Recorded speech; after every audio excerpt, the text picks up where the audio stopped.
அங்க ஸ்டேஜ்ல பார்த்தத வச்சு நீங்க நம்மள ஜட்ஜ்மெண்ட் பண்ணாதீங்க. அது வேற மாதிரி, நான் வேற மாதிரி.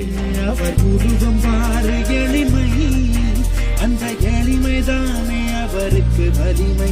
தலகணத்திடாத தலைவன் எங்கள் அண்ணன் மட்டும்தான். அண்ணா அடி அடி. ரெடி 1 2